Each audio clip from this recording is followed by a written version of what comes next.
Attaque de ransomware, attaque utilisant la chaîne d'approvisionnement, Supply Chain Attack en anglais, ou encore APT, Advanced Persistent Threats, ont en commun une grande maîtrise côté attaquant.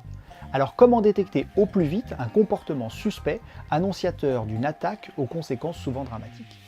Bonjour, je suis Benoît Grunemwald, expert en cybersécurité chez EZ.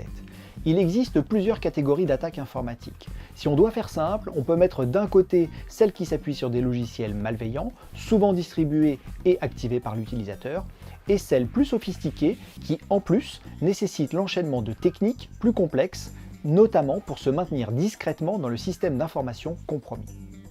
Pour cette seconde catégorie, la protection traditionnelle, aussi évoluée soit-elle, n'est pas suffisante. Une suite de sécurité est toujours indispensable sur le poste de travail, mais lors d'une attaque avancée, et pour rester en dessous des radars, les attaquants utilisent plusieurs techniques, tactiques et procédures que la protection endpoint seule ne peut voir dans son intégralité. Ces opérations sont regroupées sous le terme de kill chain et détaillées ou classées dans divers modèles ou frameworks. EZ a choisi de s'appuyer en priorité et de collaborer avec Mitre et Attack. Je vous invite d'ailleurs à consulter nos articles et vidéos pour approfondir ce sujet. Mais revenons à notre attaque avancée.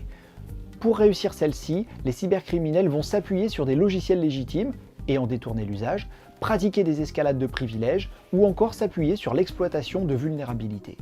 La détection de ces TTP, tactiques, techniques et procédures, seront donc combinées avec la détection issue du endpoint traditionnel ainsi que de la Sandbox Cloud. On renforce notre visibilité, tout en réduisant les faux positifs, sur les activités au sens large sur le poste de travail. Et c'est ce que l'EDR fait.